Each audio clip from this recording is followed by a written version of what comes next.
And thank you for being with us here today. Joining us is Dr. Katie Warren, neurologist here at Meadville Medical Center. Thanks so much for joining us. Thank you for having me. Well, tell us a little bit about yourself.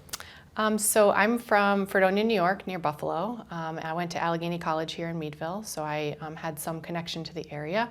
I majored in neuroscience and then did my master's in neuroscience. Went away for then to medical school in Lecom in Erie. Finished up in neurology, obviously. I did my residency in Albany, New York, my fellowship in Buffalo, New York, and I came back to work here in 2015, so I've been here for 10 years. Wow. When did you know that this was the direction you wanted to go, getting into neurology or just being a doctor in general? So in 10th grade in high school, I was asked to write a paper about something. I guess we could really pick any topic. And I happened to write a paper about dreams. It was not so much about the theory of dreams, but the science behind dreams. Why do we dream? What does the brain function during dreams? And that was my first exposure to anything, in at all related to neurology. And I can't really explain why, but it's just stuck with me ever since. And I've literally been following along that path ever since 10th grade in high school. So I only applied to colleges that had neuroscience as a major. I went for my master's in neuroscience, of course did neurology residency and fellowship. So it's never wavered. I've just known since high school. So when you were going to Allegheny, you obviously knew of Meadville Medical Center. Mm-hmm. Was that a hospital you kind of said, boy, I could see myself working there someday? In undergrad, I would say no, and not because of anything wrong with Meadville Medical Center. It was just as a college student, most of the time you stay away from the hospital. There's not a lot of need to use the hospital. And it wasn't really on my radar yet where I would end up. I think I just wasn't there yet. Priorities are different at that time. So no, that wasn't really on my radar, but I would say definitely when I went to Lecom, that's when I started thinking that I would end up back here.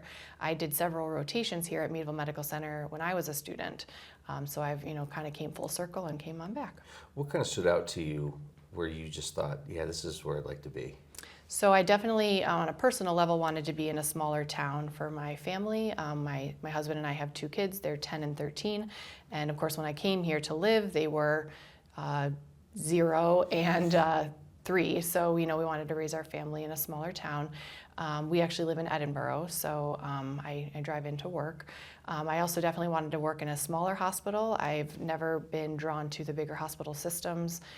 It's kind of too busy, too many people, too many cooks in the kitchen. So that really just wasn't a good fit for me. And then specific to Meadville, I would say when I did my rotations here, I knew it was a good fit because there are so many specialists for this size hospital.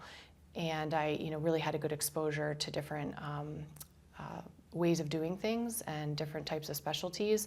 Of course, I knew the neurologists that were here at the time. They're no longer here, but I had anticipated joining that practice, and I could really see myself working well with them. Did it surprise you at all? It's just working here where somebody would say, boy, I think we might need this, and then shortly after that role's fulfilled.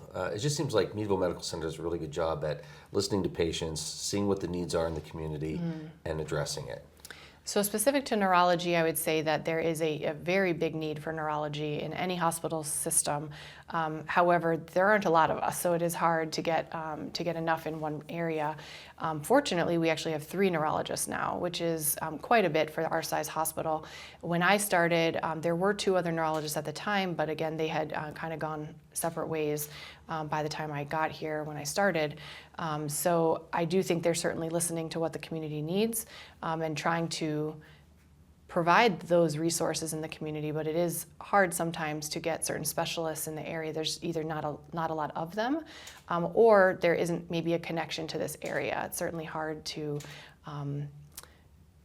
convince someone to live in Meadville, Pennsylvania, maybe if they have no connection to being here. But certainly, yeah, they're constantly trying to fill those gaps and help the patients in the community. So let's talk about your department. The patients that you're seeing vary from what to what?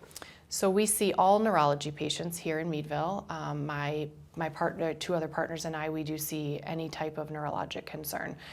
The most common example of things we see would be migraines, but epilepsy, multiple sclerosis, Alzheimer's disease, Parkinson's disease, stroke, tremors, ALS, and I'm sure some others that are not coming to mind. But there's a lot. I mean, you're really addressing a lot for our region. Absolutely. Okay. So what's that care like? Is it contacting your office, or are you, is a patient being referred to your office? How does that work? So our office requires a referral. It's not for insurance purposes. It's because neurology is very heavy on history. And so it's very important that we have records for a patient's history prior to them coming to us. So normally I would say a primary care doctor might identify, let's say, a memory concern for a patient, and they would refer them to us. If a patient has seen another neurologist for either the same reason or a different reason in the past, we also require that those records be sent with the patient because, again, it's very important for us to understand their background before we see a patient. It's difficult to kind of start from scratch in neurology because everything is based on what all has happened before that. What are some, this is sort of a loaded question, but what are some symptoms that you may start experiencing where you should say, you know what, maybe it's time to see my doctor and begin that process? Because it seems, again, you cover a lot with what you do, but are there some things that people should be kind of on the lookout for? Specific to cognitive changes Sure. or other things, do you mean? We'll start with there. Okay, so for memory loss or cognitive changes, usually we get concerned when the memory loss is affecting someone's ability to take care of themselves or their environment. So whether that's caring for their household work, chores around the house, or if it's taking care of their medications, if it is communicating with family members, possibly driving, if that's becoming an issue. So having a little bit of memory loss is expected for everyone to some degree, and certainly as we get older, but when it starts to affect someone's ability to care for themselves or their environment, that's when we start to get more concerned, and that's when usually we would receive a referral for a patient. So that's the cognitive side. Are you working with other departments within the hospital with other types of patients? So for stroke patients, that's a big part of what we see in the hospital side. So when someone has stroke symptoms, they are initially evaluated in the emergency department, usually admitted to the hospital for a couple of days. Me and my partners are involved in seeing the patients in the hospital as well, and then we also follow up with them in the office after they've been discharged from the hospital. So in that sense, certainly there's more of a multidisciplinary team where we're working with obviously the team in the hospital, physical therapists, occupational therapists, things like that. What are some things that people should be looking at in terms of their health and just making sure it doesn't, something doesn't pop up 10 years from now or next month, or amount of sleep that somebody gets, things like that. What are some things that you should be keeping an eye on? So the big three, especially for stroke prevention, are diabetes, high blood pressure, and high cholesterol.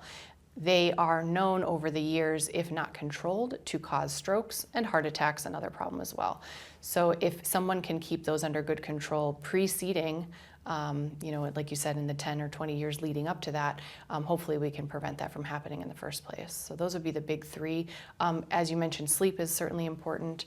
And also not only the number of hours of sleep, but making sure it's good quality sleep.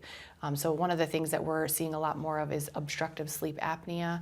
And one of the doctors in our office is a sleep specialist. So she is an expert in treating sleep apnea and other sleep disorders. So we do have somebody in-house helping with that as well, and making sure, again, not only the number of hours you're sleeping, but that it's good quality sleep as well. At the end of the day, what do you do to unwind and relax? Well, there's not a lot of unwinding with two busy preteens. So we're just busy at home with the kids, and we have a new dog. So she keeps us busy as well. That's excellent. So yeah, in the summertime we like boating and being out on the lake. So that's great. Yeah. Do you have a favorite book? Ooh, good question.